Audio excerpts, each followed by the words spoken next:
नमस्कार दोस्तों, मैं सोनू। परीक्षा ज्ञान यूट्यूब चैनल में आपका स्वागत है दोस्तों।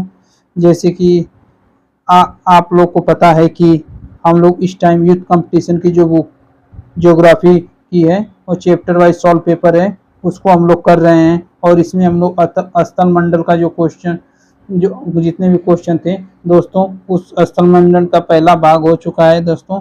आज हम लोग दूसरा भाग करेंगे।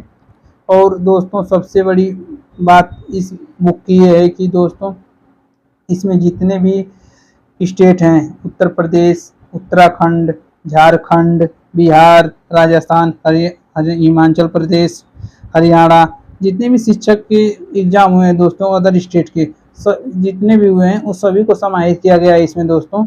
और दोस्तों ये जो क्वेश्चन है जो एग्जाम में काफ़ी इम्पोर्टेंट रोल करते हैं, इसी को देखते हुए हम लोग इस टॉपिक को स्टार्ट किए हैं। और आइए दोस्तों भाग 2 करेंगे आज स्थल मंडल का। ठीक है दोस्तों। और दोस्तों अगर चैनल पे नए हैं तो सब्सक्राइब भी कर लें और दोस्तों लाइक कमेंट शेयर करें दोस्तों, ताकि इससे हमारा हौसला और बढ़े और वीडियो को अच्छे से बनाएं। ठीक है दोस्तों। तो आइए दोस्तों आज हम लोग क्वेश्चन नंबर 32 देखते हैं। ठीक है दोस्तों। दिया है दोस्तों कि भूगर्भ के संबंध में, जो भूगर्भ है दोस्तों के संबंध में निम्नलिखित कथनों का अध्ययन कीजिए। ठीक तथा नीचे दिए गए कूट की सही उत्तर चुनिए। ठीक है दोस्तों। भूगर्भ है दोस्तों, जो भूगर्भ के संबंध में निम्नलिखित कथनों का अध्ययन कीजिए तथा नीचे दिए गए कूट तो सही उत्तर का चयन कीजिए दोस्तों। ठीक है दोस्तों। दिया है पहला क्वेश्चन ए और कथन दिया है, कूट दिया है। धरातल से भूगर्भ की ओर, धरातल से, जैसे धरातल है दोस्तों, भूगर्भ मतलब पृथ्वी के अंदर की ओर ताप औसतन प्रत्येक 32 मीटर पर 1 सेंटीग्रेड बढ़ता है। ठीक है दोस्तों, ये सही है। पृथ्वी की बाह्यतम परत में सिलिका और एल्युमिनियम की बहुलता पाई जाती है। ठीक है दोस्तों। जो सिलिका एल्युमिनियम जिसको कहते हैं सियाल। ठीक है दोस्तों। सिलिका एल्युमिनियम को मिल जाकर सियाल हो जाएगा दोस्तों। ठीक है, तो ये भी दोस्तों सही है। पृथ्वी की जो बाह्य परत में सिलिका और एल्युमिनियम की प्रधानता होती है। ठीक है दोस्तों। आइए दोस्तों क्वेश्चन कूट 3 देखते हैं। भूक्रोड़ का घनत्व 10 से 12 है। ठीक है दोस्तों। भूक्रोड़ का जो घनत्व है ये भी सही है दोस्तों, 10 से 12 है। ठीक है दोस्तों। और कूट 4 दिया है दोस्तों कि भूगर्भ में भूकंपी तरंगों का संचार समान गति से होता है। तो ये दोस्तों तो ये गलत है। भूगर्भ में भूकंपी तरंगों का संचार जो होता है समान गति से होता है, ऐसा नहीं है दोस्तों। तो ये गलत हो जाएगा दोस्तों। 4 गलत है तो ये भी गलत हो जाएगा दोस्तों, ये भी गलत हो जाएगा। और ये 3 सही है दोस्तों, ऑप्शन नंबर बी सही है। तो दोस्तों आइए दोस्तों इसकी हम लोग व्याख्या देखते हैं क्वेश्चन नंबर 32 की। ठीक है दोस्तों। दिया है दोस्तों कि भूगर्भ में भूकंपी तरंगों का संचार समान गति से नहीं होता है। जो दोस्तों भूकंप की जो तरंगे होती हैं उसके संचार समान गति से नहीं होता है दोस्तों। क्यों नहीं होता है दोस्तों? क्योंकि प्राथमिक तरंग दोस्तों ठोस, द्रव, गैस तीनों अवस्था में चलती है। पी तरंग दोस्तों केवल ठोस अवस्था में चलती है। ठीक है दोस्तों। और जो लव तरंग होती है दोस्तों ये सरफेस पे चलती है। तो दोस्तों ये समानता कहाँ दिख रही है इन तीनों तरंगों में? ठीक है दोस्तों। तो यही है दोस्तों। आइए दोस्तों आगे देखते हैं व्याख्या। प्राथमिक भूकंपी तरंगे ध्वनि की गति के समान तथा द्वितीय भूकंपी तरंगे प्रकाश की गति के समान चलती हैं। ठीक है दोस्तों। अब दोस्तों यहाँ क्वेश्चन बहुत इंपॉर्टेंट है, इसको देखते हैं। दिया है दोस्तों कि प्राथमिक भूकंपीय तरंगे जो ध्वनि की गति के समान चलते हैं, जो पी तरंगे हैं दोस्तों ये ध्वनि के समान चलती हैं। ठीक है, ध्वनि के समान चलती हैं। ठीक, और समान तथा द्वितीय तरंग भूकंपी तरंगे जिसको कहते हैं यस तरंगे, ये प्रकाश के समान चलती हैं। जो ध्वनि तरंग होती है दोस्तों उसको अनुदैर्घ्य तरंग कहते हैं। और दोस्तों जो प्रकाश तरंग होती है वो अनुप्रस्थ तरंग कहते हैं। ठीक है दोस्तों। आइए दोस्तों क्वेश्चन नंबर 33 देखते हैं। तो मोहो स्केल निम्नलिखित में से किसका मापन किया जाता है? ठीक है, जो मोहो स्केल है दोस्तों इससे किसका मापन किया जाता है? ऑप्शन ए आकाशीय पिंडों की दूरियां। ठीक है दोस्तों, आकाशीय पिंडों की दूरियां। ऑप्शन बी वायुयानों एवं जलयानों की गति। ठीक है दोस्तों। और ऑप्शन सी बहते हुए जल की गति। ऑप्शन डी चट्टानों की कठोरता। ठीक है दोस्तों, तो इसका दोस्तों ऑप्शन नंबर इस ऑप्शन नंबर डी सही हो जाएगा दोस्तों। ठीक है दोस्तों, ऑप्शन नंबर डी सही हो जाएगा। क्वेश्चन नंबर 33 का ऑप्शन नंबर डी सही हो जाएगा, चट्टानों की कठोरता। मोह स्केल से निम्नलिखित में से इसका मापन किया जाता है, चट्टानों की कठोरता का मापन किया जाता है दोस्तों। ठीक है, आइए दोस्तों इसकी हम लोग व्याख्या देखते हैं। दिया है दोस्तों, ठीक है दोस्तों, दिया है कि आकाशीय पिंडों की दूरियां, जो आकाश पिंड की जो दूरियां हैं दोस्तों, प्रकाश वर्ष एस्ट्रोनॉमिकल यूनिट जिसको एयू कहते हैं, 1.5 इंटू 10 किलोमीटर, वायुयान या जलयान की गति टैकोमीटर। देखो, वायुयान या जलयान की गति को टैकोमीटर, नाटिकल मीटर, चट्टानों की कठोरता को मोह स्केल के द्वारा मापा जाता है। बस दोस्तों आप लोग इसको इतना बस याद रखिएगा कि मोह जो स्केल है, मोह स्केल से चट्टान की कठोरता मापते हैं। चट्टान की कठोरता अगर पूछेगा दोस्तों तो मोह स्केल से मापते हैं। ठीक है दोस्तों, कोर मध्यस्थ क्षेत्र में कौन सी लहरें प्रवाहित हो सकती हैं? कोर में क्रस्ट, मेंटल, कोर 3 होता है ना दोस्तों, तो कोर में मध्यस्थ क्षेत्रों में कौन सी लहरें प्रवाहित हो सकती हैं? तो ये प्राथमिक लहरें दोस्तों प्रवाहित हो सकती हैं, क्योंकि दोस्तों प्राथमिक जो लहर होती है ये ध्वनि की गति से चलती है, इसी को अनुप्रस्थ तरंग कहते हैं। नहीं, अनुदैर्घ्य सॉरी दोस्तों, अनुदैर्घ्य कहते हैं। पी तरंग को अनुदैर्घ्य तरंग कहते हैं। ठीक है दोस्तों, और दोस्तों इसी पी तरंग को दोस्तों संपीड़नात्मक भी कहते हैं, और इसी को दोस्तों संपीड़नात्मक भी कहते हैं दोस्तों। ठीक है, तो आइए दोस्तों इसकी हम लोग व्याख्या देख लेते हैं। क्वेश्चन नंबर 34 की व्याख्या है दोस्तों कि प्राथमिक लहरें ठोस, द्रव, गैस तीनों अवस्थाओं में गुजर सकती हैं। ठीक, ठोस में भी, तरल में भी और गैस में, तीनों माध्यम से गुजर सकती हैं। इसी कारण प्राथमिक लहरें ही कोर के मध्य क्षेत्र में प्रवाहित हो सकती हैं। ठीक है दोस्तों, कोर का जो मध्य क्षेत्र है दोस्तों, जो प्राथमिक लहरें ही प्रवाहित हो सकती हैं, क्योंकि ये तीनों माध्यमों में चल सकती है। क्वेश्चन नंबर 34 का है दोस्तों, और आगे व्याख्या देखते हैं। द्वितीयक तरंग केवल ठोस माध्यम से ही गुजर सकती है। ठीक है, तो जो द्वितीयक तरंग होती है केवल ठोस माध्यम से ही गुजर सकती हैं और तरल माध्यम में लुप्त हो जाती है। तरल माध्यम में लुप्त हो जाती है, तो बताइए दोस्तों। आइए दोस्तों क्वेश्चन नंबर 35 देखते हैं। पृथ्वी में किस गहराई पर ठोस पदार्थ तरल अवस्था में मिलते हैं? ठीक है दोस्तों, जो ठोस पदार्थ होते हैं तरल अवस्था में मिलते हैं पृथ्वी के, तो option A 32 kilometre, option D, option B 50 kilometre, option C 80 kilometre, option D 100 kilometre. ठीक है दोस्तों, तो दोस्तों ये जो कह रहा है पृथ्वी के किस गहराई पर ठोस पदार्थ जो होते हैं तरल अवस्था में पाए जाते हैं, तो दोस्तों पृथ्वी के 100 किलोमीटर गहराई में आप जाएंगे तो तरल अवस्था में मिलते हैं। क्योंकि दोस्तों ये इसका रीजन भी है दोस्तों, 100 किलोमीटर पे ही क्यों मिलते हैं? क्योंकि दोस्तों 100 किलोमीटर के पे ही ये स्टेनोस्फीयर पाया जाता है। ठीक है दोस्तों, तो यहीं पे ये तरल अवस्था में मिलता है, जिसको मैग्मा कहते हैं। यही मैग्मा जब ऊपर आता है दोस्तों इसको लावा कहते हैं। ठीक है, तो आइए दोस्तों इसकी हम लोग व्याख्या देख लेते हैं। दिया है दोस्तों, मेंटल में 100 से 200 किलोमीटर की गहराई पर भूकंपीय तरंगों की गति मंद हो जाती है। इस भाग को निम्न गतिक मंडल कहा जाता है। ठीक है दोस्तों, इस भाग को निम्न गतिक मंडल भी कहा जाता है। इसे प्लास्टिक दुर्बलता मंडल भी कहते हैं। प्लास्टिक दुर्बलता मंडल किसको कहते हैं दोस्तों? तो यही जो भूकंपीय तरंगों की गति मंद जहाँ पर जाती है उसको कहते हैं। ठीक है, कहा जाता है यह भाग प्लास्टिक एवं अपेक्षाकृत पिघला हुआ अवस्था में है। ये पिघला हुआ अवस्था में है ना दोस्तों, प्लास्टिक एवं अपेक्षाकृत पिघली हुई अवस्था में। इस भाग में ठोस पदार्थ तरल अवस्था में मिलते हैं। इस भाग में ठोस पदार्थ तरल अवस्था में मिलते हैं। ठीक है दोस्तों, ठीक है दोस्तों, आइए दोस्तों क्वेश्चन नंबर 36 देखते हैं। पृथ्वी की भूपटपटी तथा ऊपरी मेंटल भाग में प्लेटों का संचयन निम्न में से किस माध्यम से शक्ति ऊर्जा प्राप्त करता है?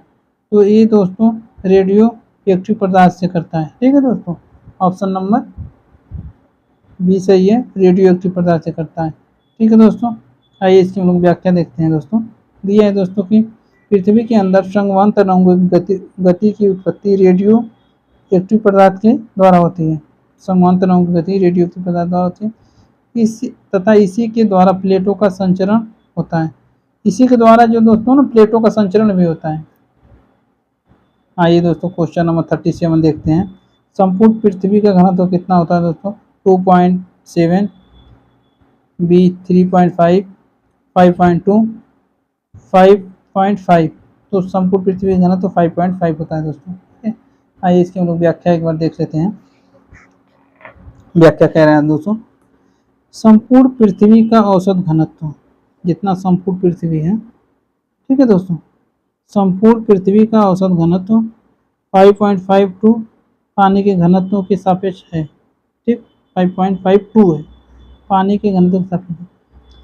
पृथ्वी सौरमंडल का एकमात्र ग्रह है जहाँ जीवन है। पृथ्वी है जो सौरमंडल का एकमात्र ग्रह है जहाँ जीवन है। पृथ्वी आकार में सौरमंडल का 5वां सबसे बड़ा ग्रह, सूर्य से दूरी क्रम पे तीसरा है। ठीक है दोस्तों, तीसरा है, और इसके घूर्णन या दैनिक गति के कारण दिन रात होते हैं। ठीक है, जब पृथ्वी घूर्णन या दैनिक गति के कारण दिन रात होते हैं, जब पृथ्वी घूर्णन करे या दैनिक गति करती है, उसी की वजह से दिन रात होते हैं। ठीक है दोस्तों, पृथ्वी की आयु 4.3 बिलियन वर्ष है। कितनी है? 4.3 बिलियन वर्ष है। निम्नलिखित विद्वानों में किसने क्रस्ट के नीचे पृथ्वी के आंतरिक भाग में 3 परतों को सियाल सीमा निफियों में विभाजित किया दोस्तों? Option A Suess, option B Dolly, option C Jeffreys, option D Holmes. तो दोस्तों इसका आंसर हो जाएगा स्वेस। ठीक है, ऑप्शन नंबर ए सही है। आइए दोस्तों इसकी हम लोग व्याख्या देखते हैं।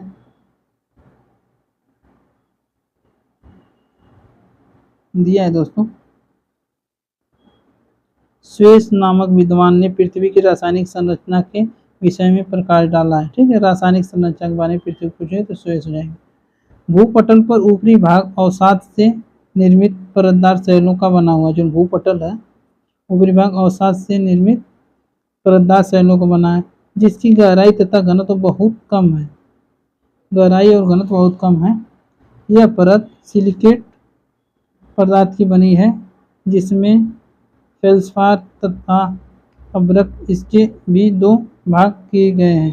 फेल्सपार और अब्रक 2 भाग किए गए हैं। स्वेस महोदय ने पृथ्वी के आंतरिक संरचना को मुख्यतः 3 भागों में बांटा, जो सियाल सीमा निफी जाना जाता है। सबसे ऊपरी परत को सियाल कहते हैं।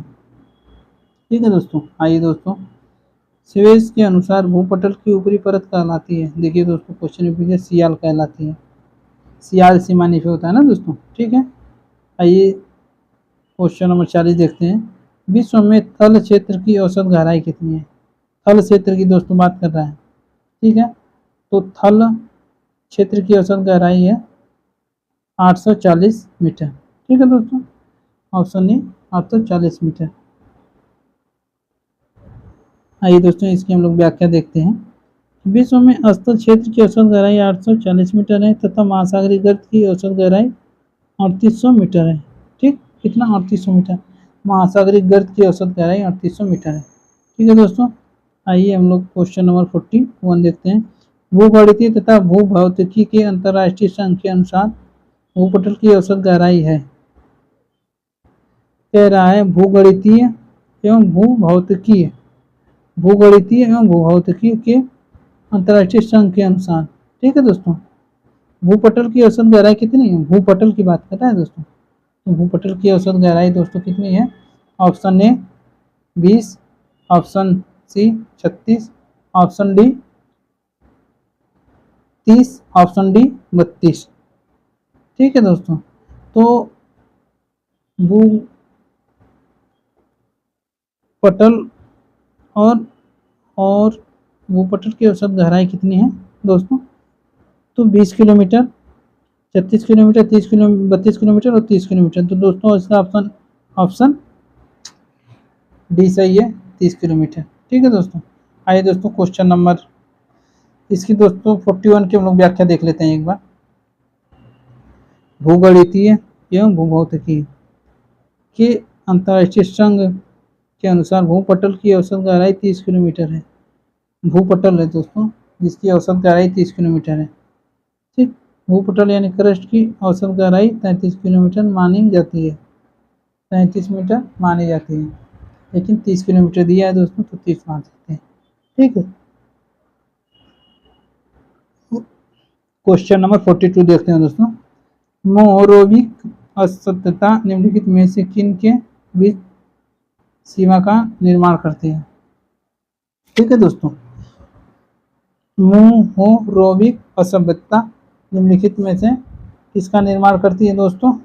आइए दोस्तों, इसकी हम लोग देखते हैं। ऑप्शन नंबर ए महाद्वीपीय शेल्फ महासागर पटल, ऑप्शन बी दुर्बलता मंडल और स्थल मंडल, परपट्टी एवं ऊपरी प्रवाह, कोर एवं प्रवाह। तो दोस्तों मोहरोविक असत्यता दोस्तों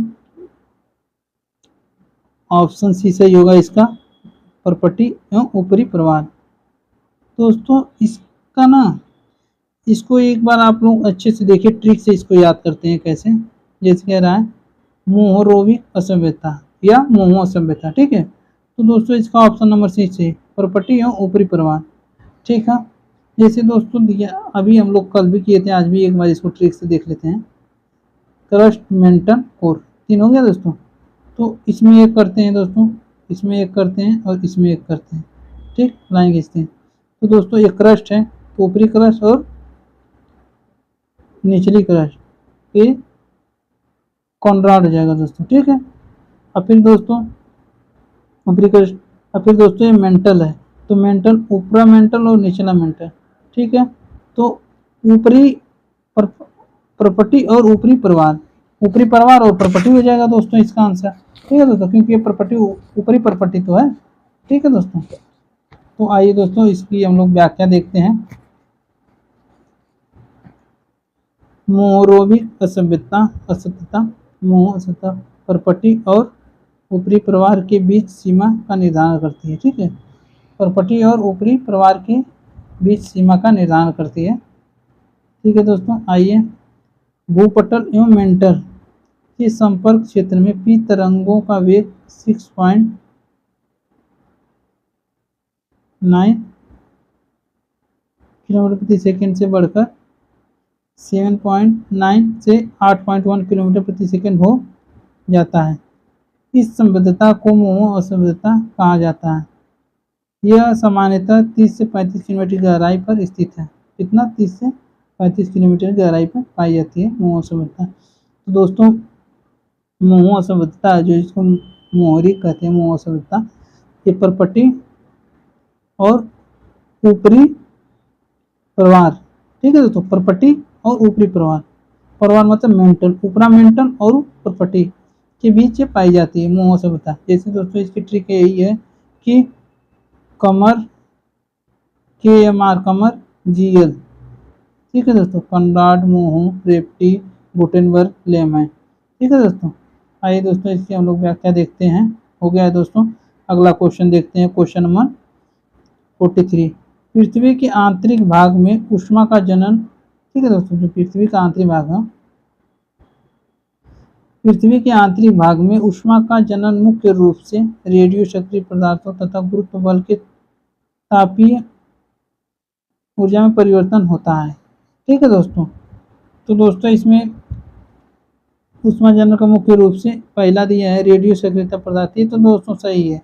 ठीक है दोस्तों, ये तो एकदम कन्फर्म है कि ये एकदम सही है। ठीक है, और दूसरा देखते हैं दोस्तों, गुरुत्व बल की तापीय ऊर्जा में परिवर्तन, जो गुरुत्व बल हो तापीय ऊर्जा में परिवर्तन, तो ये भी सही है दोस्तों। तो ऑप्शन बी सही होगा, उपरोक्त दोनों सही है। ठीक है दोस्तों, 43 का दोस्तों बी ऑप्शन सही है, उपरोक्त दोनों कथन सही है। ठीक है दोस्तों, क्वेश्चन नंबर 44 देखते हैं। सबसे इसकी पहले व्याख्या हम लोग देख लेते हैं। पृथ्वी के आंतरिक भाग में ऊर्जा का जनन मुख्य रूप से रेडियो सक्रिय पदार्थों तथा गुरुत्व बल के तापीय ऊर्जा में परिवर्तन से होता है। ठीक है, तापीय ऊर्जा में परिवर्तन से होता है। इसके माध्यम से पृथ्वी के आंतरिक भाग में तीव्र ऊर्जा पैदा होती है। इसके माध्यम से, ठीक है। पृथ्वी के आंतरिक भाग में तीव्र ऊर्जा पैदा होती है जो प्लेट के इधर उधर खिसकने में मदद करती है। जो प्लेट है उसको इधर उधर खिसकने में मदद करती है, ठीक है दोस्तों। आइए दोस्तों क्वेश्चन नंबर 44 देखते हैं, ठीक है दोस्तों। 44 में दिया है दोस्तों कि अगर पृथ्वी एक ही प्रकार की घनत्व वाली चट्टानों से निर्मित एक ठोस भाग होती तो, ठीक है दोस्तों। अगर पृथ्वी एक ही प्रकार की घनत्व वाली, जैसी पृथ्वी है दोस्तों, ठीक है, और ये कह रहा है एक ही प्रकार की घनत्व वाली चट्टानों से निर्मित एक ठोस भाग होती, ठीक है, एक ठोस भाग होती दोस्तों, ठीक है। एक ही प्रकार की घनत्व वाली चट्टानों से निर्मित एक ठोस भाग होती तो दोस्तों, आइए दोस्तों इसका हम लोग देखते हैं ऑप्शन नंबर ए। भूकंपीय लहरें जो होती हैं दोस्तों असमान गति से पृथ्वी के कोर तक एक सीधी रेखा में पहुंचती हैं। कह रहा है दोस्तों भूकंपीय लहरें असमान गति से, ठीक है, ठीक है दोस्तों, पृथ्वी के कोर तक एक समान सीधी रेखा में पहुंचती है। ये तो दोस्तों गलत हो जाएगा। भूकंपीय लहरें समान गति से पृथ्वी के कोर तक एक सीधी रेखा में पहुंचती हैं, तो दोस्तों ये भी कहाँ सही लग रहा है दोस्तों, ठीक। भूकंपीय लहरें समान गति से पृथ्वी के कोर तक एक सीधी रेखा में पहुंचती हैं, ठीक है दोस्तों। भूकंपीय लहरें असमान गति से वक्राकार मार्ग का अवलंबन करती है, तो एकदम गलत है दोस्तों। भूकंपीय लहरें समान गति से वक्राकार, ये भी गलत है दोस्तों। तो दोस्तों ऑप्शन नंबर बी सही होगा इसका। कह रहा है भूकंपीय लहरें समान गति से पृथ्वी के कोर तक, जो भूकंपीय लहरें हैं दोस्तों, ठीक, समान गति से, एक ही समान गति से पृथ्वी के कोर तक सीधी रेखा में पहुंचती है। जो पृथ्वी का कोर होता है दोस्तों, ये पृथ्वी के कोर तक एक सीधी रेखा में पहुंचती है, एक वो सीधी रेखा में पूरा पहुंचती है, ठीक है दोस्तों। आइए दोस्तों इसकी हम लोग व्याख्या देखते हैं। यदि पृथ्वी की बनावट सर्वत्र समान घनत्व वाली चट्टानों से हुई होती तो इन तीनों लहरों PSL का वेग सर्वत्र समान होता। यदि पृथ्वी की बनावट सर्वत्र समान घनत्व वाली चट्टानों से हुई होती, अगर पृथ्वी, वही तो दोस्तों पहले पृथ्वी की बनावट सर्वत्र मतलब सभी जगह समान घनत्व वाली चट्टानों से हुई होती तो इन तीनों लहरों PSL का वर्ग सर्वत्र समान होता, परंतु वास्तव में ऐसा नहीं होता। विभिन्न गहराई पर जाने पर इनकी गति में पर्याप्त अंतर मिलता है। जितना गति जाओगे अंदर उतना गति में अंतर मिलेगा, ठीक है दोस्तों। तो इसका दोस्तों ऑप्शन नंबर बी सही है। क्वेश्चन नंबर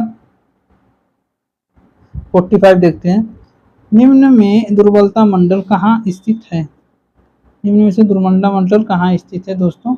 दुर्बलता मंडल बाहरी और आंतरिक कोर के बीच नहीं, ऊपरी और निचले परिवार के बीच, ये भी नहीं, निचले परिवार के ठीक ऊपर, ऊपरी परिवार के ठीक ऊपर, निचले परिवार के ठीक ऊपर, ये भी नहीं दोस्तों। तो ऑप्शन नंबर डी सही होगा, ऊपरी परिवार के ठीक ऊपर, ठीक है दोस्तों। ऑप्शन नंबर डी सही है दोस्तों।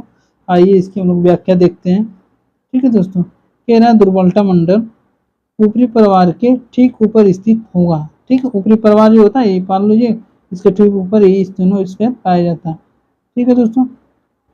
परपटी दो परतों से मिलकर बनी है, सियाल सीमा, ठीक है, सियाल सीमा। परपटी तथा मेंटल का सबसे ऊपरी भाग दोनों मिलकर दुर्बलता मंडल के ऊपर एक कठोर इकाई का निर्माण करते हैं जिसे स्थलमंडल कहते हैं, जिसे स्थलमंडल कहते हैं, ठीक है दोस्तों, जिसे स्थलमंडल कहते हैं, ठीक है, जिसे स्थलमंडल कहते हैं, ठीक है दोस्तों। आइए दोस्तों क्वेश्चन नंबर 46 देखते हैं। पृथ्वी की आंतरिक परत नीफे के निर्माण में किन तत्वों की प्रधानता होती है दोस्तों? जो पृथ्वी की आंतरिक परत है दोस्तों, नीफे की बात कर रहे हैं दोस्तों, निर्माण किन तत्वों पर, जिसमें निकेल और फेरस पाया जाता है दोस्तों। जो पृथ्वी है 3 भागों में, सियाल सीमा नीफे, तो ये नीफे की बात कर रहा है। तो नीफे में निकेल और लोहा पाया जाता है, ठीक है दोस्तों। ऑप्शन नंबर डी सही है। ठीक। सिलिका एल्यूमिनियम पाया जाता है जो Cl होता है दोस्तों, ठीक है। और सिलिका मैग्नीशियम पाया जाता है जो सीमा होता है दोस्तों, ठीक। इसके Cl सीमा निफे, तो Cl सीमा निफे, ठीक है दोस्तों। आइए इसकी हम लोग व्याख्या देखते हैं। पृथ्वी की आंतरिक परत निफे, पृथ्वी की आंतरिक परत निफे का निर्माण में निकिल व लोहे तत्वों की प्रधानता होती है, ठीक है दोस्तों। आइए हम लोग देखते हैं दोस्तों क्वेश्चन नंबर 47। गुटेनबर्ग डिसकंटिन्यूटी निम्नलिखित में से किन के माध्य पाया जाता है। गुटेनबर्ग की बात कर रहा है दोस्तों, जैसे कमर GL, तो गुटेनबर्ग यहाँ है, ठीक। गुटेनबर्ग, ठीक है दोस्तों। ऊपरी कोण तथा निचला मेंटल, ठीक है दोस्तों। ऊपरी कोण तथा निचला मेंटल, मेंटल तथा क्रोण, ऊपरी मेंटल तथा निचला मेंटल, परपटी और मेंटल, तो दोस्तों इसका ऑप्शन नंबर बी सही हो जाएगा, मेंटल तथा क्रोण है, ठीक है दोस्तों। आइए दोस्तों इसकी हम लोग व्याख्या देखते हैं 47 की। दिया है दोस्तों, इसकी व्याख्या हम लोग देखते हैं। व्याख्या है दोस्तों कि गुटेनबर्ग डिसकंटिन्यूटी निचले मेंटल और ऊपरी कोर के मध्य पाई जाती है। पृथ्वी की आंतरिक संरचना का स्वरूप दिया है दोस्तों, क्रस्ट, मेंटल, मेंटल,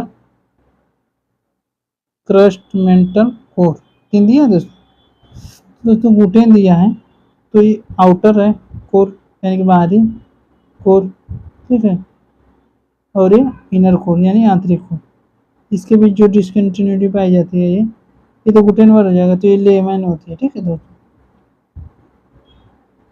कोर के बीच में लेमैन पाई जाती है, और जो कोर यहाँ कोर के यहाँ जो जहाँ से कोर स्टार्ट हो जाता है तो गुटेनबर्ग कहते हैं, कोर को गुटेनबर्ग कहते हैं, ठीक है दोस्तों। तो हो जाएगा लोअर मेंटल और कोर के बीच पाई जाती है, ठीक है दोस्तों, बाहरी कोर के बीच पाई जाती है। तो आइए दोस्तों इसके हम लोग आगे क्वेश्चन देखते हैं। बेसाल्ट सागर प्रॉपर्टी का औसत घनत्व कितना है। बेसाल्ट जो होता है दोस्तों, सागर प्रॉपर्टी का औसत घनत्व कितना होता है। बेसाल्ट, ये जो बेसाल्ट होता है दोस्तों, इससे महासागरीय गर्त का निर्माण होता है। और ग्रेनाइट जो होता है दोस्तों, ग्रेनाइट, ग्रेनाइट इसका महाद्वीपीय महासागरीय बेसाल्ट से होता है दोस्तों। महासागरीय गर्त का निर्माण, बेसिन का निर्माण होता है दोस्तों बेसाल्ट से, और महाद्वीप का निर्माण दोस्तों ग्रेनाइट से होता है, ठीक है। और इसका दोस्तों ऑप्शन नंबर ए क्या दिया है, 2.65 ग्राम प्रति सेमीमीटर, 2.5 ग्राम प्रति सेमीमीटर, 3.0 ग्राम प्रति सेमीमीटर और 2.93 ग्राम प्रति सेंटीमीटर। तो दोस्तों इसका ऑप्शन नंबर 3 हो जाएगा, ऑप्शन नंबर डी, 3.0 ग्राम प्रति सेंटीमीटर, ठीक है दोस्तों, प्रति सेंटीमीटर, ठीक है दोस्तों। आइए इसकी हम लोग व्याख्या देखते हैं। बेसाल्ट की बात कर रहे थे तो बेसाल्ट सागर प्रॉपर्टी का औसत घनत्व, बेसाल्ट सागर प्रॉपर्टी का औसत घनत्व कितना है, 3.0 ग्राम प्रति सेंटीमीटर स्क्वायर, सेंटीमीटर, ठीक है दोस्तों। आइए इसकी हम लोग व्याख्या देखते हैं दोस्तों, काफ़ी बड़ी व्याख्या है जो नेट JRF में पूछा है क्वेश्चन 2014 में, ठीक है दोस्तों। सागरीय प्लेट का निर्माण मुख्यतः बेसाल्ट और गैब्रो से हुआ है, ठीक। बेसाल्ट से और गैब्रो से सागरीय प्लेट का निर्माण हुआ, जबकि इस तत्वों में Fe और Mg जैसे तत्वों की अधिकता पाई जाती है। Fe से मतलब फेरस यानी कि लोहा, Mg मतलब मैग्नीशियम, ठीक है दोस्तों। अतः सागरीय प्लेट का निर्माण अधिक घनत्व वाले तत्वों से होने के कारण इसका घनत्व महाद्वीपीय प्लेट से ज़्यादा है, महाद्वीपीय जो प्लेट है उससे ज़्यादा है महासागरीय प्लेट का घनत्व। महाद्वीपीय प्लेटों का निर्माण ग्रेनाइट शैलों से होता है। ये शैलें मुख्यतः एल्युमिनियम तथा सिलिकेट से निर्मित होती हैं, एल्युमिनियम और सिलिकेट से निर्मित होती हैं, जिसमें फेल्सपात की प्रधानता होती है। महाद्वीपीय प्लेटों का औसत घनत्व 2.75 से 2.9 होता है। 2.75 से 2.9 होता है। ठीक है दोस्तों। आइए दोस्तों इसकी हम लोग व्याख्या देखते हैं। नति लंब के संदर्भ में नति की दिशा हमेशा निम्नलिखित में किस कोण पे होती है? नति लंब अभी पढ़े नति की दिशा। ठीक है, नति यानी कि 90, ये 90 बोले तो समकोण पे। ठीक है दोस्तों, ऑप्शन नंबर सी सही है। Question number C, option number C सही है। और क्वेश्चन नंबर 49 तक। तो आइए दोस्तों हम लोग क्वेश्चन नंबर 49 की व्याख्या देखते हैं। ठीक है दोस्तों, नति लंब के संदर्भ में नति की दिशा, ठीक, नति की दिशा हमेशा समकोण पर होती है। नति लंब के संदर्भ में नति के साथ समकोण बनाने वाली रेखा को उस झुके हुए स्तर पर नति लंब कहते हैं। ठीक, उस झुके हुए स्तर पर नति लंब कहते हैं। यह सदैव नति के 90 अंश कोण बना लेती है। ठीक है, 90 अंश कोण बना लेती है। आइए दोस्तों क्वेश्चन नंबर 50 देखते हैं। दिया दोस्तों, निम्नलिखित में से किस क्रिया की वजह से निम्नावलन पैदा होता है? निम्नावलन कौन सी ऐसी क्रिया है जैसे निम्नावलन पैदा होता है? निम्नावलन। ठीक है दोस्तों, प्रॉपर्टी विभंजन नहीं, प्रॉपर्टी मुड़ना ये भी नहीं, निमज्जन ये हो सकता है दोस्तों कि निमज्जन हो सकता है। ठीक है, और दोस्तों उन्मज्जन। ठीक है दोस्तों, तो पूछा है निम्न में से किस क्रिया की वजह से निम्नावलन पैदा होता है? निम्नावलन पैदा होता है। तो ऑप्शन नंबर बी सही है दोस्तों, प्रॉपर्टी मुड़ना। जब प्रॉपर्टी मुड़ेगी तभी निम्नावलन होगा दोस्तों। ठीक है, ऑप्शन नंबर बी सही है। आइए दोस्तों इसकी हम लोग व्याख्या देखते हैं। ठीक है दोस्तों, दिया है समवलन का प्रभाव दूर तक विस्तृत क्षेत्रों में होता है। जो समवलन होगा दोस्तों, तो उसका प्रभाव इसके अंतर्गत भूतल या विस्तृत भाग या तो ऊपर उठ जाता है या नीचे धस जाता है। ठीक, जब क्षैतिज संचलन के कारण उत्पन्न संपीड़न के कारण धरातल का बीच का भाग गुंबद के आकार में ऊपर उठ जाता है तो उसे उत्त संवलन कहते हैं। उठ जाता है तो उसे उत्त संवलन कहते हैं। और जब धरातली भाग नीचे की ओर मुड़ कर धंस जाता है तो उसे बेसिन या गड्ढे का निर्माण होता है तो उसे असमवलन कहते हैं। असमवलन कहते हैं। ठीक है दोस्तों, आइए दोस्तों क्वेश्चन नंबर 51 देखते हैं। आनत शैल स्तर पर क्षैतिज रेखा की दिशा क्या कहते हैं? आनत शैल, जो आनत शैल सन स्तर के क्षैतिज रेखा की दिशा को, जो क्षैतिज रेखा है की दिशा को क्या कहते हैं? क्षैतिज रेखा की दिशा को क्या कहते हैं? क्षैतिज रेखा की दिशा को क्या कहते हैं? अपनति, नति, अभिनति या नति लंब। ठीक है दोस्तों, तो दोस्तों हम लोग इसको देखते हैं एक बार। अपनति किसको कहते हैं? अभिनति कहते हैं। अनति किसको कहते हैं? और नति लंब किसको कहते हैं? ठीक है, तो दोस्तों आइए देखते हैं। अपनति, जैसे नाम से ही पता चल रहा है दोस्तों, अपनति। तो दोस्तों जैसे वलन होता है दोस्तों, ऐसे ऊपर नीचे ऐसे जो चलता है, तो दोस्तों जो ऊपर उठ जाता है उसको अपनति कहते हैं और जो नीचे वाला भाग होता है अभिनति होता है। ठीक है दोस्तों, नति लंब जान ही रहे हैं दोस्तों, नति लंब पे 90 अंश का कोण बनता है। और नति लंब, ठीक है दोस्तों, नति लंब तो ये आनत शैल स्तर पर क्षैतिज रेखा, आनत शैल स्तर पर, जो आनत शैल स्तर पर क्षैतिज रेखा की दिशा को क्या कहते हैं? क्षैतिज रेखा की दिशा को क्या कहते हैं? तो नति लंब कहते हैं। ठीक है दोस्तों, आइए इसकी हम लोग व्याख्या दोस्तों देखते हैं। ठीक है दोस्तों, इसकी व्याख्या दिया है, आनत शैल सन स्तर पर, आनत शैल सन स्तर पर क्षैतिज रेखा की दिशा को नतिलंब कहते हैं। क्षैतिज रेखा की दिशा को, क्षैतिज रेखा की दिशा को नतिलंब कहते हैं। आनत, आनत शैल सन स्तर पर, जो आनत शैल स्तर पर क्षैतिज रेखा की दिशा को नतिलंब कहते हैं। ठीक है दोस्तों। दोस्तों आइए देखते हैं अपनति, अभिनति या नति, इसकी व्याख्या हम लोग देख लेते हैं। एंटिक्लाइन और सिंक्लाइन, ठीक है दोस्तों, सिंक्लाइन। तो एंटिक्लाइन देखते हैं दोस्तों, अपनति जिसको कहते हैं, अंतर्जात बल के कारण क्षैतिज संचलन द्वारा चट्टानों के स्तरों में सिकुड़न के कारण उत्पन्न वलन का जो भाग ऊपर उठ जाता है उसे अपनति कहते हैं। क्षैतिज संचलन के कारण जब क्षैतिज होगा तो ऐसे मुड़ेगा दोस्तों ना, मुड़ जाएगा, तो ऊपर वाला भाग अपनति होता है और नीचे वाला अभिनति होता है। अभिनति क्षैतिज संचलन द्वारा, क्षैतिज संचलन द्वारा उत्पन्न वलन का जो भाग नीचे मुड़कर धंस जाता है, मतलब जो भाग नीचे मुड़कर धंस जाता है उसे क्षैतिज, उसे अभिनति कहते हैं। ठीक है, क्षैतिज अभिनति का, अभिनति का जो नीचे होगा दोस्तों अभिनति, जो ऊपर उठेगा उसे अपनति। आइए दोस्तों नति को देखते हैं एक बार।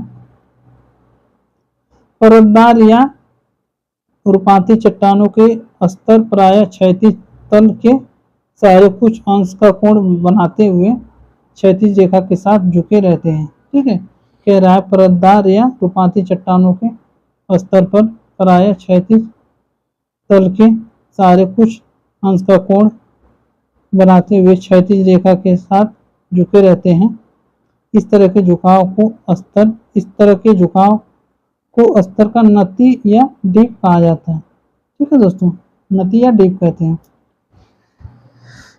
तो आइए दोस्तों अगला क्वेश्चन देखते हैं। अब आ गया चट्टानों के प्रकार और उसकी विशेषताएं। तो दोस्तों अब जो चट्टान के प्रकार और उसकी विशेषताएं दिया है दोस्तों। ठीक है, तो आइए दोस्तों हम लोग देखते हैं चट्टान और उसके प्रकार। दिया है दोस्तों मूल चट्टान और रूपांतरित चट्टान। लाइम स्टोन, ठीक है दोस्तों, लाइम स्टोन,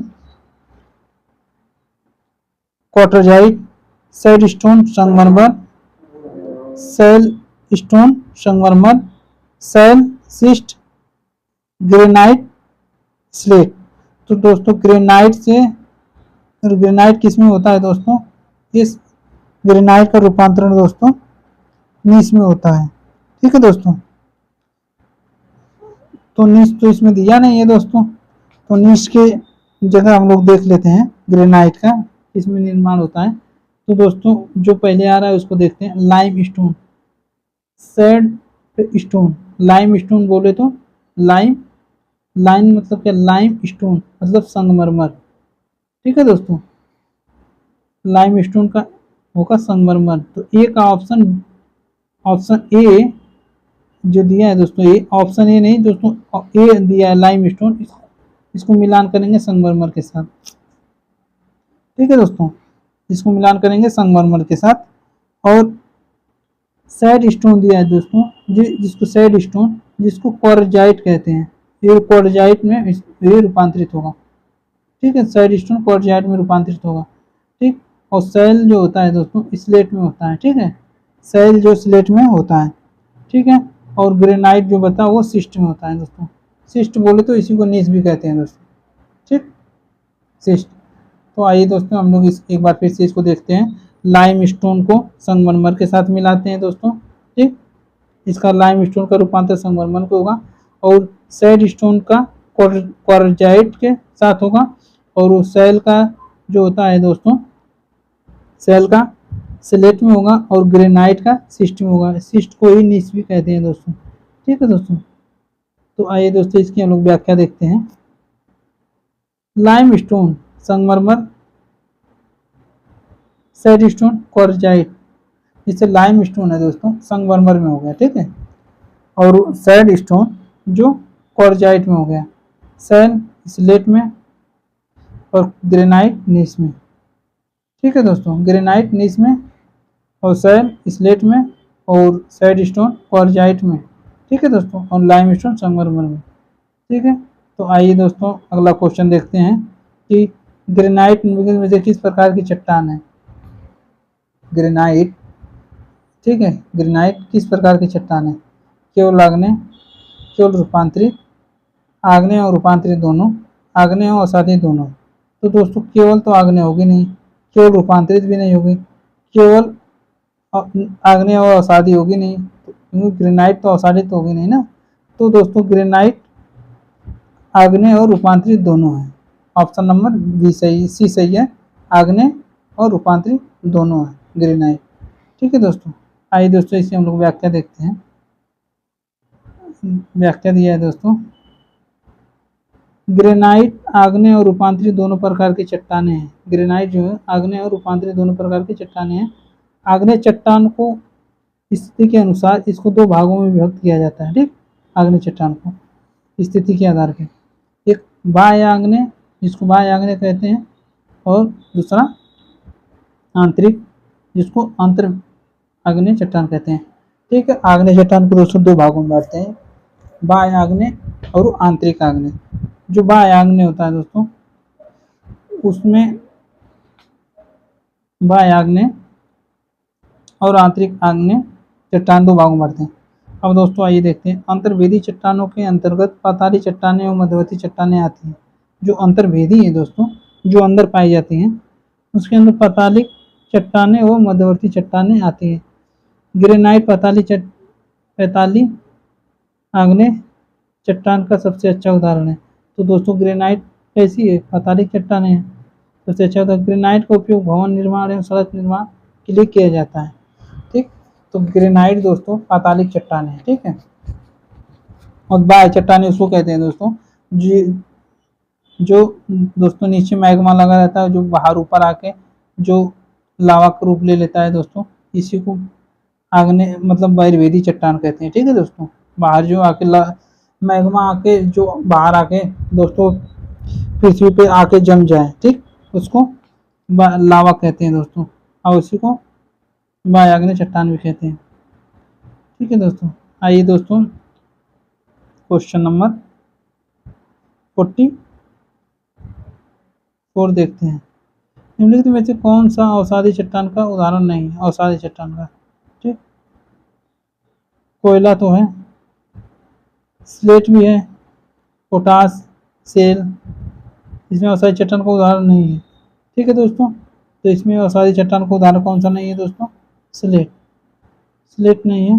बाकी पोटास, सेल और कोयला, ये तीनों पाए जाते हैं। सेल, पोटास, कोयला। ठीक है दोस्तों, जो सेल होता है उसके अंदर दोस्तों अवसादी चट्टानें ही भरी जाती हैं। ठीक, अब पोटास तो जान ही रहे हैं, जो सड़ा गला रहता है उससे पोटास होता है। ठीक है दोस्तों, आइए अब देखते हैं इसकी व्याख्या। इसकी व्याख्या देखते हैं दोस्तों, क्या दिया है व्याख्या। दिया है, स्लेट अवसादी चट्टान का उदाहरण नहीं है। स्लेट जो है अवसादी चट्टान का उदाहरण नहीं है। ठीक है, जबकि कोयला, सेल और पोटास अवसादी चट्टान का उदाहरण है।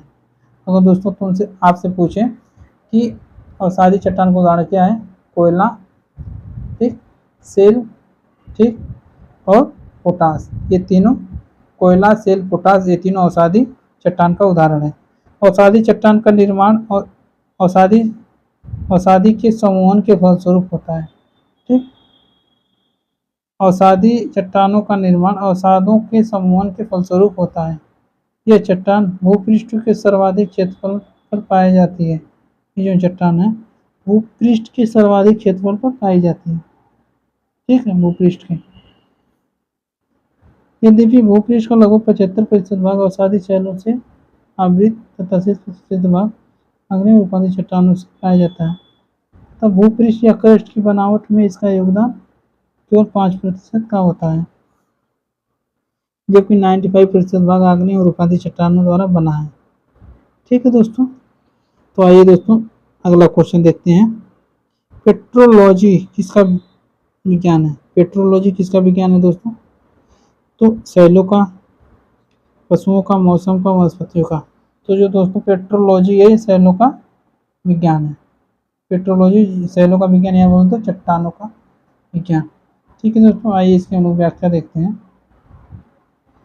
दिया है दोस्तों व्याख्या, पेट्रोलॉजी शैलों का विज्ञान है।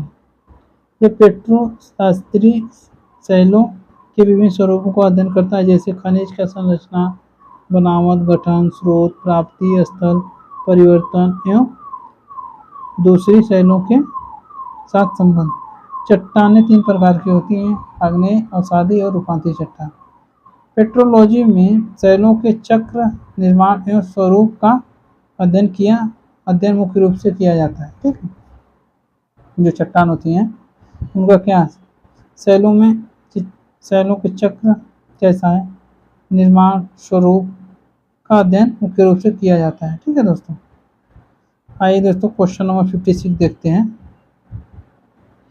अत्यधिक गहराई परत में जमने वाली मैग्मा को क्या कहता है? तो जो सबसे ज्यादा एकदम गहरे एकदम जाती है उसको क्या कहते हैं?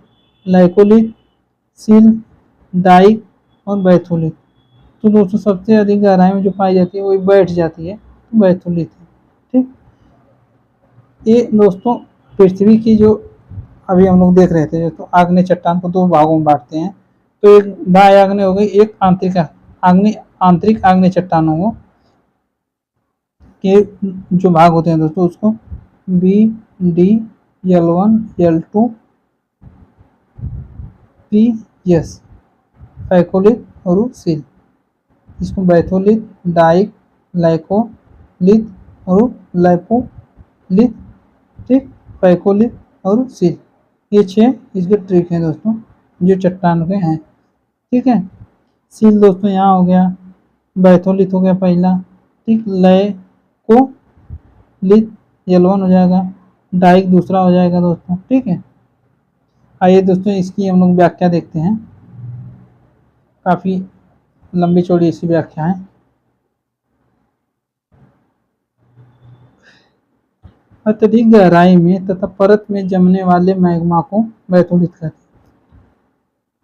अत्यधिक गहराई, ठीक है, तब परत में जमने वाले मैग्मा को बैथोलिथ कहते हैं। ज्वालामुखी उद्गार के समय गर्म या तरल मैग्मा ऊपर उठता है, परंतु धरातलीय अवरोध के कारण दरारें, छिद्र एवं नली में ही जमकर ठोस रूप धारण कर लेता है। तो इस प्रकार की शैलों का निर्माण होता है, ये मध्यवर्ती शैल कहते हैं। ठीक है, मध्यवर्ती शैल, इसका निर्माण धरातल की सतह के निम्न नीचे होता है। इसके प्रमुख हैं बैथोलिथ, पैकोलिथ, लाइपोलिथ, डाइक, सील तथा नेक। इसके बैथोलिथ का आधार तक अत्यधिक गहराई में होता है। ठीक है, आधार तक जरूरी है। ठीक है दोस्तों, बैथोलिथ, फिर डाइक, ठीक, बैथोलिथ डाइक जैसे BD हो गया, L1 लाइकोलिथ, फिर लाइपोलिथ, लाइको होगा फिर लाइपो होगा, ठीक, फिर पैकोलिथ दिया है, फिर सील दिया है। ठीक है, 6 दिया है दोस्तों। ठीक है, आइए दोस्तों क्वेश्चन नंबर 57 देखते हैं। जैसे दिया है दोस्तों 57 में, निम्नलिखित में से किसने चट्टान चक्र की अवधारणा प्रस्तुत की? डेविस ने, गिलबर्ट ने, पावेल ने और जेम्स J हट्टन ने। तो दोस्तों इसका ऑप्शन हो जाएगा हट्टन ने। हट्टन ने चट्टान चक्र की अवधारणा प्रस्तुत की। ठीक है, किसने? हट्टन ने। ठीक है दोस्तों, आइए इसकी हम लोग व्याख्या देखते हैं। कह रहा है दोस्तों व्याख्या में, चट्टान चक्र की अवधारणा को जेम्स हट्टन ने प्रस्तुत किया। ठीक, हट्टन प्रथम विचारक थे जिन्होंने सर्वप्रथम पृथ्वी की इतिहास की चक्रीय व्यवस्था का प्रतिपादन किया। पृथ्वी के इतिहास में चक्रीय व्यवस्था का प्रतिपादन किया। पूरी चक्रीय व्यवस्था का प्रतिपादन किसने किया? तो हट्टन ने किया। ठीक है, इस चक्र की पुनरावृत्ति होती रहती है। ठीक है, चक्र की पुनरावृत्ति। जेम्स हट्टन ने कहा कि न तो आदि का पता न अंत भविष्य का। जेम्स हट्टन ने आकस्मिकतावाद के विरोध में, इसके आकस्मिकतावाद के विरोध में, ठीक है, आकस्मिकतावाद के विरोध में एक रूपता का प्रतिपादन किया और कहा वर्तमान भौतिक कुंजी है। अब दोस्तों आपसे पूछ सकता है कि एकरूपतावाद का प्रतिपादन किसने किया? जेम्स हटन ने किया। वर्तमान भूत की कुंजी है किसने कहा? जेम्स हटन ने। चट्टान चक्र की अवधारणा किसने दी? जेम्स हटन ने। ठीक। और दोस्तों सबसे मजेदार बात यह है, क्वेश्चन यही से पूछेगा अगर पूछेगा तो, कि जेम्स हटन ने एकरूपतावाद का प्रतिपादन किसके विरोध में किया था? तो आकस्मिकतावाद के विरोध में किया था। आकस्मिकतावाद के विरोध में किया था। ठीक है। आइए दोस्तों देखते हैं, सामान्यतया इनमें से कौन सा पर्दा चट्टानों में पाया जाता है? पर्दा चट्टानों में कौन सा, सामान्यतः इनमें से कौन सा पर्दा चट्टानों में पाया जाता है? ठीक। तो दोस्तों बेसाल्ट, सिलिका, सेल, मैग्नीशियम। परतदार की बात कर रहे हैं दोस्तों। ठीक। बेसाल्ट पाएगा नहीं, सिलिका, सेल, मैग्नीशियम। परतदार चट्टान, परतदार के सियाल, तो सियाल में क्या होता है दोस्तों? सियाल में सिलिका। ठीक है, तो सिलिका हो जाएगा दोस्तों ऑप्शन ए, पहले से ही पता चल गया। ठीक है। क्वेश्चन नंबर 58 का सी है, सामान्यतः पर्दा चट्टानों में सिलिका पाई जाती है। ठीक है दोस्तों, क्योंकि सियाल जो होता है दोस्तों सिलिका या एल्यूमिनियम का बना होता है पर्दा। ठीक है, पाई जाती है। ये चट्टानों को संगठित कर परतों को आपस में जोड़ने में मदद करती है। चट्टानों को संगठित कर परतों को आपस में जोड़ने में मदद करती है। अवसादी चट्टानों का निर्माण विखंडित ठोस पदार्थों, जीव जंतुओं एवं फूल पौधों के जमाव से परतों के रूप में होता है। ठीक है, रूप में होता है। धरातल का 75% भाग पर्दा चट्टानों से ढका हुआ है, शेष 25% भाग आग्नेय रूपांतर चट्टानों पर। यद्यपि अवसादी चट्टानों के भूपटल के निर्माण में योगदान मात्र 5% है। भूपटल के निर्माण में शेष 95 पर आग्नेय और रूपांतरित चट्टानों का निर्माण हो। ठीक है, दोस्तों क्वेश्चन नंबर 59 देखते हैं। नीचे लिखी कौन सी चट्टान में जीवाश्म नहीं पाया जाता है? तो ये तो सभी को पता है दोस्तों, कांग्लोमेरेट, सेल, बलुआ पत्थर। जीवाश्म नहीं पाया जाता है तो ग्रेनाइट में नहीं पाया जाता है, क्योंकि पृथ्वी बहुत अंदर पाई जाती है, तो ये जीवाश्म नहीं पाया जाता है। ठीक है, आइए दूसरी हम लोग व्याख्या देखते हैं। दिया है व्याख्या, ग्रेनाइट चट्टान में जीवाश्म नहीं पाए जाते हैं क्योंकि ग्रेनाइट एक आग्नेय शैल है। जब पृथ्वी का निर्माण हुआ उसी समय से पृथ्वी के ठंडा होने से इस चट्टानों का निर्माण होने लगा था, जबकि प्रारंभ में पृथ्वी पर जंतुओं एवं वनस्पतियों का आविर्भाव नहीं था। अग्नि चट्टानों का निर्माण तब तरल ठोस मैग्मा के ठंडा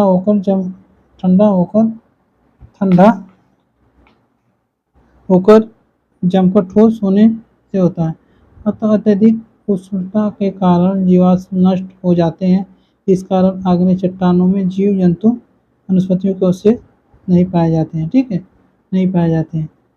ठीक है दोस्तों, आइए क्वेश्चन नंबर 60 देखते हैं। निम्न में से कौन एक मृदा परिच्छेदिका संरचनाओं को प्रदर्शित नहीं करता है? तो दोस्तों ऑप्शन डी नहीं करता है। ठीक है, मृदा परिच्छेदिका दोस्तों, अगर दोस्तों देखना है तो एक बार इसकी हम लोग व्याख्या देख लेते हैं क्वेश्चन नंबर 60 की। ठीक, कह रहा है दोस्तों, मृदा संस्तरों को प्रदर्शित करने के लिए यम का प्रयोग नहीं किया जाता है। मृदा संस्तरों को प्रदर्शित करने के लिए यम का प्रयोग नहीं किया जाता, इसीलिए ऑप्शन नंबर डी सही। ठीक, पृथ्वी की ऊपरी सतह पर नीचे के आधार शैल तक मिट्टी की ऊर्ध्वाकाट ही मृदा परिच्छेदिका कहलाती है। जो मिट्टी के क्षैतिजों अर्थात स्तरों को दर्शाती है। मूल रूप से मृदा परिच्छेदिका को 3 भागों में बांटते हैं। अब दोस्तों पूछ देगा कि मृदा परिच्छेदिका को कितने भागों में बांटते हैं? तो 3 भागों में बांटते हैं। पहले वास्तविक मृदा और अमृदा, क्षैतिज मृदा। ठीक, वास्तविक मृदा यह मिट्टी का ऊपरी भाग है। ठीक, मिट्टी का ऊपरी भाग है, इसे ओ से प्रदर्शित करते हैं। इस भाग में जीवाश्म की मात्रा अधिक होती है। इसके प्रमुख 2 भाग होते हैं, ए और बी। ठीक है दोस्तों, और मृदा इसे सी स्तर कहते हैं। क्षैतिज शैल स्तर, इसे डी या आर स्तर कहते हैं। यह निचला स्तर है। इसमें चट्टानें अपनी प्राकृतिक एवं स्थिर अवस्था में होती हैं। चट्टानें अपनी प्राकृतिक एवं स्थिर अवस्था में होती हैं। ठीक है दोस्तों, तो ऑप्शन इसका डी सही है क्वेश्चन नंबर 60 का। आइए दोस्तों हम लोग देखते हैं क्वेश्चन नंबर 61 कि निम्नलिखित में से कौन सी चट्टान परतदार चट्टान नहीं है। परतदार चट्टान नहीं है। ठीक है दोस्तों, चूना पत्थर, खड़िया, सेल, क्वार्टजाइट, ये जो है परतदार चट्टान नहीं है। तो क्वार्टजाइट ये परतदार चट्टान नहीं है। सेल, चूना पत्थर, खड़िया ये तो परतदार है ना, तीनों पाए जाते हैं। चूना पत्थर, सेल, खड़िया ये परतदार चट्टान है, लेकिन क्वार्टजाइट नहीं है। क्वार्टजाइट नहीं है। ठीक है, आइए दोस्तों इसकी हम लोग व्याख्या देखते हैं। दिया है दोस्तों, क्वार्टजाइट एक रूपांतरित चट्टान है। उच्च तापमान एवं दाब दोनों के प्रभाव से एवं ऊंचे ताप को वाष्प एवं जल को रासायनिक क्रियाओं से आग्नेय और अवसादी चट्टानों के मूल रूप में परिवर्तन होता है। इन परिवर्तनों के फलस्वरूप बनी चट्टानों को कायांतरित चट्टान कहा जाता है। कायांतरित चट्टान कहा जाता है। आग्नेय शैलों के रूपांतरण से बनी शैलें, जो आग्नेय शैलों के रूपांतरण से बनी शैलें हैं। ठीक, आग्नेय शैल जैसे ग्रेनाइट, ग्रेनाइट का नीच में होता है। बेसाल्ट का एम्फीबोलाइट, बेसाल्ट बोलाइट, ठीक, एम्फीबोलाइट ये भी बोलाइट। ठीक है, बेसाल्ट सिस्ट में भी होता है। गैब्रो सर्पेंटाइन होता है। ठीक है दोस्तों, गैब्रो का नेम सर्पेंटाइन होता है। बेसाल्ट को नीच में भी करते हैं और बेसाल्ट को एम्फीबोलाइट में भी करते हैं। बेसाल्ट को नीच में भी करते हैं, बेसाल्ट को एम्फीबोलाइट में भी करते हैं। ठीक है दोस्तों, अवसादी को देखते हैं। अवसादी चट्टानों के रूपांतरण से बनी शैलें, क्ले एवं शैल, स्लेट, चूना पत्थर से संगमरमर बनेगा ही बनेगा। ठीक है दोस्तों, क्ले एवं शैल से स्लेट बनता है। क्ले और शैल से स्लेट बनता है। ठीक है दोस्तों, आइए दोस्तों इसकी हम लोग व्याख्या देखते हैं। चाक एवं डोलोमाइट से संगमरमर बनता है। बलुका पत्थर से क्वार्टजाइट बनता है। ठीक, ये रूपांतरित मतलब अवसादी चट्टान नहीं है। ठीक है, क्वार्टजाइट अभी आया था क्वेश्चन। कांग्लोमेरेट क्वार्टजाइट में, कांग्लोमेरेट का क्वार्टजाइट हो, कांग्लोमेरेट क्वार्टजाइट रूपांतरित चट्टान पुनः रूपांतरण से बनी शैलें। इसी स्लेट से फाइलाइट बनती है, फाइलाइट से सिस्ट बनती है। इसी स्लेट से फाइलाइट बनेगी और फाइलाइट से सिस्ट बनेगी। ठीक, फाइलाइट से सिस्ट बनती है। ठीक है दोस्तों, क्वेश्चन नंबर 62 देखते हैं दोस्तों। निम्नलिखित में से कौन एक रूपांतरित चट्टान नहीं है। रूपांतरित चट्टान की बात नहीं कर रहा है, तो ग्रेनाइट रूपांतरित चट्टान नहीं है। ठीक है, आइए दोस्तों इसकी हम लोग व्याख्या देखते हैं। ग्रेनाइट आग्नेय चट्टान का उदाहरण है। ठीक, चट्टानों के को उनके निर्माण विधि के आधार पर 3 भागों में विभक्त किया जाता है। आग्नेय चट्टान, granite, basalt, pegmatite, diorite, gabbro. अवसादी चट्टान, क्ले, शैल, चूना पत्थर, राख, डोलोमाइट, उल्का पत्थर, कांग्लोमेरेट। ठीक है, रूपांतरित चट्टान, संगमरमर, नीस, सिस्ट, स्लेट, क्वार्टजाइट, सर्पेंटाइन, एम्फीबोलाइट। ठीक है दोस्तों, रूपांतरित चट्टान संगमरमर, नीस, सिस्ट, स्लेट, क्वार्टजाइट, सर्पेंटाइन, एम्फीबोलाइट ये रूपांतरित चट्टान है। अगर दोस्तों को देखिए संगमरमर किस प्रकार की चट्टान है, तो ये रूपांतरित है। नीस के बारे में पूछेगा तो ये भी रूपांतरित है। सिस्ट के बारे में पूछेगा ये भी रूपांतरित है। स्लेट के बारे में पूछेगा ये भी रूपांतरित है। क्वार्टजाइट के बारे में पूछे ये भी रूपांतरित है। सर्पेंटाइन के बारे में पूछे ये भी रूपांतरित, एम्फीबोलाइट के बारे में पूछे ये भी रूपांतरित। ठीक है दोस्तों, आइए दोस्तों 63 क्वेश्चन देखते हैं दोस्तों। आज का लास्ट क्वेश्चन है दोस्तों। ठीक है दोस्तों, निम्नलिखित में से भूमिगत जल का कौन सा स्रोत अवसादी चट्टानों से प्राप्त होता है। तो भूमिगत जल का कौन सा स्रोत है जो अवसादी चट्टान से प्राप्त होता है। नैसर्गिक या कोनेट जल। ठीक है दोस्तों, नैसर्गिक या कुनेट जल ये भूमिगत जल के द्वारा अवसादी चट्टानों से प्राप्त होता है। ठीक है दोस्तों, आइए दोस्तों इसकी हम लोग व्याख्या देखते हैं। नैसर्गिक या कुनेट जल भूमिगत जल का स्रोत है जो अवसादी चट्टानों से प्राप्त होता है। धरातल के नीचे चट्टानों के छिद्रों और दरारों में स्थित जल का भूमिगत जल कहते हैं। ठीक, दरारों में स्थित जल का भूमिगत जल कहते हैं। यह जल अधिकतर स्वच्छ होता है। ठीक, ये नैसर्गिक जल होता है, अधिकतर स्वच्छ होता है तथा इसे कुएं, ट्यूबवेल अथवा हैंडपंपों द्वारा प्राप्त किया जाता है। अतः यह जल अधिकतर स्वच्छ जल होता है तथा इसका प्रयोग सीधे किया जाता है। ठीक है दोस्तों, तो दोस्तों आज की वीडियो कैसी लगी आप लोग जरूर बताएं कमेंट में, और दोस्तों चैनल को सब्सक्राइब नहीं किए तो सब्सक्राइब भी कर लें दोस्तों। ठीक है दोस्तों, थैंक यू दोस्तों, थैंक यू।